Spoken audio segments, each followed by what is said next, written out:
कि 15 दिसंबर को यूएफबीयू की चेन्नई में मीटिंग हुई थी, लेकिन सर्कुलर एआईबीईए की तरफ से आया था 2 दिन पहले।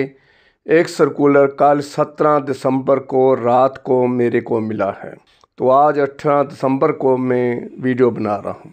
देखिए, पहली बात तो ये है कि यूएफबीयू की मीटिंग हुई है, 9 कंस्टिट्यूएंट्स को इनवाइट किया गया था। चेन्नई में जो मीटिंग हुई थी उसके बारे में यूएफबीयू का अभी तक कोई लेटर नहीं है। ये लेटर एआईबीईए का है, लेटर पैड उनका है। तो देखिए, उसमें जो बातें हुई हैं, उसमें जो एजेंडा था वो था 5 डे वीक का, पेंशन अपडेशन का। लेकिन जो एआईबीई का सर्कुलर जिसके ऊपर मैंने पहले वीडियो बनाई है, उसमें उन्होंने एडिक्वेट स्टाफ की बात करी है। तो बहुत कंफ्यूज कर रखा है उन्होंने कामरेड्स को। ये क्या है, मसला क्या था और निकला क्या है। सवाल ईंटों का था जो आप कबूतरों में आने लगा है, तो ऐसा क्यों होता है। तो चलो आज की बात हम करते हैं इस सर्कुलर में, जो है 74 नंबर सर्कुलर 17 दिसंबर का है जो है। उसमें एक तो उन्होंने बात करी है, मैं पढ़ के भी सुना देता हूँ। 2-4 लाइनें हैं इनकी, तो अच्छा रहता है थोड़ा पढ़ के सुनाने में। देखिए, उन्होंने सबसे पहले तो बात करी है 5 डे बैंकिंग की। जो बात चल रही है उसमें उन्होंने ये कहा है कि सैटरडे संडे की बजाय 30 मिनट्स जो बढ़ाने की बात है, तो आईबीए जो अड़ गई थी कि 30 मिनट्स हमने वर्किंग आवर्स को बढ़ाना है, पब्लिक आवर्स को बढ़ाना है। तो उसके लिए UFBU has agreed for increasing 15 minutes in the morning and 15 minutes in the evening, क्योंकि ऑफिसर यूनियन जो है वो आधा घंटा शाम को बढ़ाना चाहते थे, लेकिन क्लरिकल यूनियन ये कहती थी कि हम आधा घंटा सुबह बढ़ाना चाहते हैं। तो दोनों के बीच में डेडलॉक ना हो जाए, तो इसलिए उन्होंने 15-15 मिनट दोनों तरफ से 15 मिनट सुबह और 15 मिनट शाम को बढ़ाने का प्रपोज़ल जो है आईबीए को दे दिया है। तो जो भी है, चाहे वो राउंड द क्लॉक ब्रांचेस हैं, मेट्रोपॉलिटन वाली ब्रांचेस हैं, 9 से 5 वाली ब्रांचेस हैं, 10 से 4 वाली ब्रांचेस हैं, जैसे भी है उनका 15-15 मिनट प्रोपोन किया जाए, प्रीपोन किया जाएगा, 15 मिनट पोस्टपोन किया जाएगा। तो दोनों तरफ से 15-15 मिनट बढ़ा दी, लेकिन कैश ट्रांजैक्शन आवर जो हैं वो वही रहेंगे। कैश ट्रांजैक्शन के बारे में इन्हें एक लाइन लिखी है, 10 से 4 जैसे पब्लिक डीलिंग है तो कैश 10 से 4 ही लिया जाएगा। तो ये बात इन्होंने क्लैरिफिकेशन नहीं करी है कि 15 मिनट बढ़ाने का क्या लाभ है। हाँ, ये ज़रूर है कि लोन के लिए कोई पूछने आया है या कुछ और इन्फॉर्मेशन लेने आया है, या बैंक ट्रांसफ़र एंट्री करनी है, आरटीजीएस करना, और हज़ारों काम है। लेकिन कैश अगर किसी ने जमा कराना है तो उसके लिए 10 से 4 की पब्लिक डीलिंग ही रहेगी। दूसरी बात उन्होंने करी है कि जो existing customer service hours, non cash transaction banking hours में बी इंक्रीज्ड बाय 30 मिनट्स। देखिए, इन्होंने पॉइंटली दूसरी तरफ भी क्लियर है। उसके 5 नंबर पे लिखा है existing cash transaction hours to remain the same. Cash transaction hour बिल्कुल वही रहेंगे, कैश में कोई चेंज नहीं आएगी। देखिए, फॉर एग्जांपल दी है, in range from 9 AM to 4 PM, 10 AM to 5 PM, 10:30 AM to 5:30 PM, 11 AM to 6 minute etcetera. ऐसे दोनों जहाँ जो भी टाइम है, जो भी किसी ब्रांच का जो टाइम है, 15 मिनट आगे पीछे कर दिया जाएगा। Similarly the working hour begin 15 minutes earlier and 15 minutes later. ये बात क्लियर हो गई है। Hence in the background we observe that the prescribed uniform working hour should be difficult to be implemented. देखिए, ऑफिसर्स को 15 मिनट भी suit नहीं करते हैं, क्योंकि 15 मिनट जो हैं, सुबह बाहर से उन्होंने आना है, दूर दूर बैठे हैं लोग, और बड़े बड़े शहरों में लोकल ट्रैवलिंग भी मुश्किल है। मान लीजिए हैदराबाद से एक ऑफिसर रहता है, उसकी पोस्टिंग सिकंदराबाद के अंदर है, उसी सिटी के अंदर है, ट्विन सिटी के अंदर है, तो हैदराबाद से सिकंदराबाद आने में भी 1.5 घंटा लग जाता है।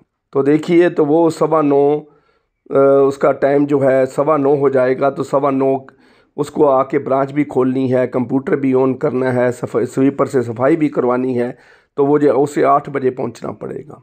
तो सर्दियों के दिनों में 8 बजे कैसे पहुंचेगा, इसके बारे में उन्होंने नहीं सोचा है, क्लरिकल यूनियन ने इसके बारे में नहीं सोचा है। तो इसलिए प्रॉब्लम बहुत आएगी, बैंकिंग की लाइफ और नर्क बन जाएगी, बहुत हेल बन जाएगी।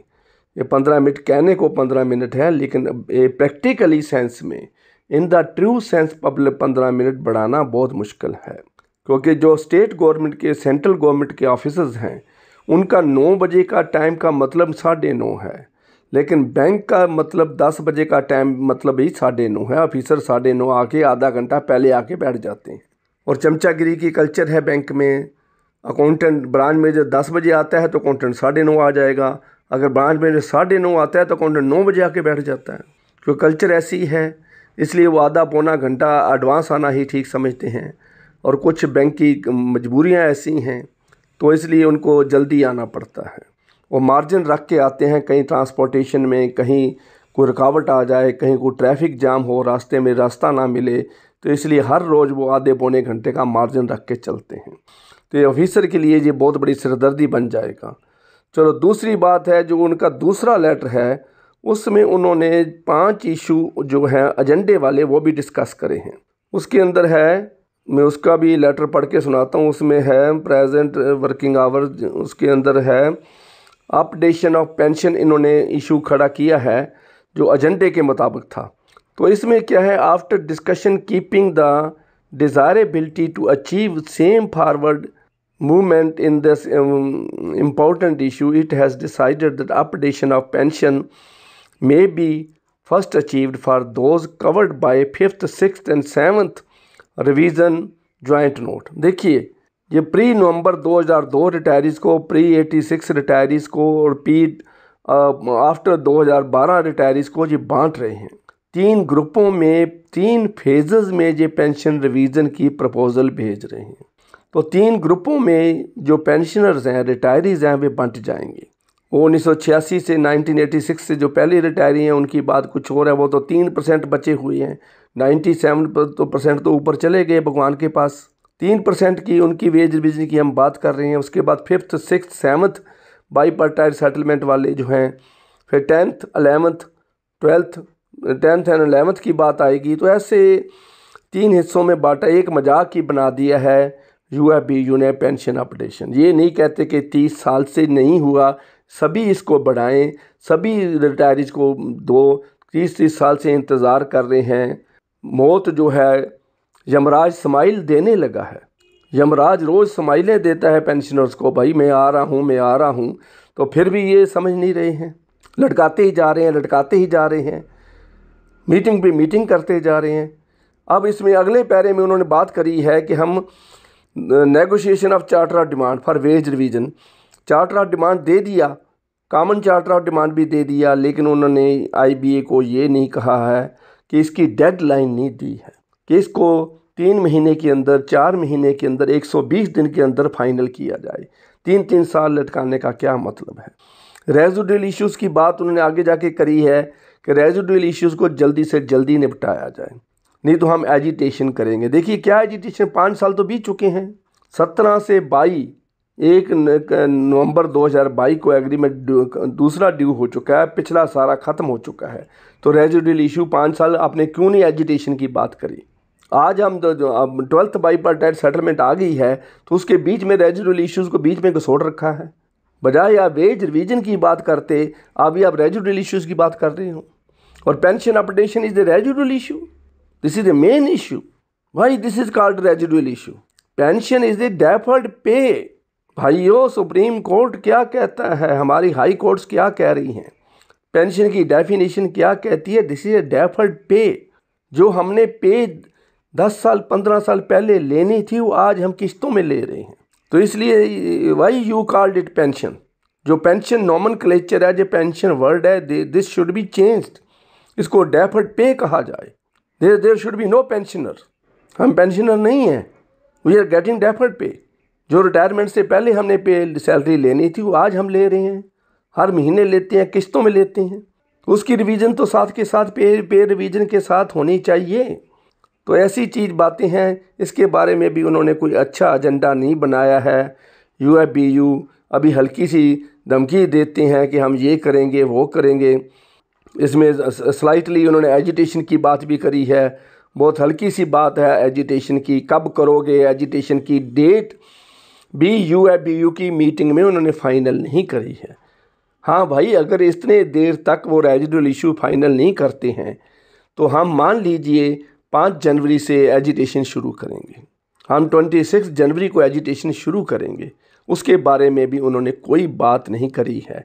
उसके बारे में 2 महीने वो प्लानिंग करेंगे, फिर वो मीटिंग करेंगे, फिर वो नोटिस देंगे, फिर वो जाके 1 अप्रैल के बाद वो एक दिन का स्ट्राइक करेंगे, फिर CLC बीच में आ जाएगा, फिर उसको कैंसिल कर देंगे। तो ऐसे ही ड्रामा चलता रहेगा। पहले तो स्ट्राइक की बात नहीं करते हैं, अगर स्ट्राइक 1 दिन की स्ट्राइक या टोकन स्ट्राइक की धमकी देते हैं तो बाद में चीफ लेबर कमिश्नर आ जाता है, फिर CLC बीच में बैठ के नेगोशिएशन करवा देता है, स्ट्राइक कैंसिल हो जाती है। सारे स्टाफ को उलझन में डाल रखा है, वर्किंग स्टाफ को भी और रिटायरीज को भी। तो देखो भाइयों, खुद आपको आगे आना पड़ेगा। खुद CN वेणुगोपालन जैसे लोगों की ज़रूरत है, मैडम कृष्णमचारी जैसे लोगों की ज़रूरत है। तो बहुत आगे आने की ज़रूरत है, कुर्बानी की ज़रूरत है, यूनाइट होने की ज़रूरत है। हम UABU के ऊपर डिपेंडेंट नहीं रह सकते। उनका जो गोल है कुछ और है, AIBA का जो गोल है वो कुछ और है। तो भाइयों ये समझ लो। तो इतनी सी बात मैंने आपके साथ शेयर करनी थी। तो मुझे आशा है कि वीडियो को लाइक और शेयर करना और सब्सक्राइब करना नहीं भूलोगे। अपने दोस्तों मित्रों से भी करवाओगे, आप भी करोगे, तो मुझे आशा है मेरी बात आप मान जाओगे। ज़्यादा से ज़्यादा इसको शेयर करा करो ताकि मैसेज जो है सभी बैंकर्स के पास पहुंच जाए। देखिए 7 लाख बैंकर्स हैं, 4-5 लाख के करीब रिटायरी हैं, 12 लाख है। 12 लाख में से 3 लाख लोगों के पास मोबाइल ही नहीं है। 2-2.5 लाख लोग ऐसे हैं जिनको यूट्यूब चलाना नहीं आता, जिनके पास एंड्रॉयड मोबाइल नहीं है। तो हमारे पास ला देके 4-5 लाख लोग बचते हैं। अगर उनमें भी हम शेयर नहीं कर सके, उनके पास भी मैसेज नहीं पहुंचा है, तो बैंकिंग चैनल यूट्यूब पर जितने भी बैंकिंग चैनल पर वीडियो बनाने वाले सब बंद हो जाएंगे, क्योंकि सारे चैनल बहुत आगे निकल चुके हैं, बहुत आगे निकल चुके हैं। जो कॉपी पेस्ट करके बनाते हैं वो भी बहुत आगे निकल चुके हैं। एक बैंकिंग चैनल ही है, बैंकिंग यूट्यूबर जो हैं वो बहुत भटक रहे हैं, बहुत पीछे रह गए हैं। तो मुझे आशा है कि मेरी बात आपकी बात समझ में आ गई होगी मैं क्या कहना चाहता हूँ। Thank you very much.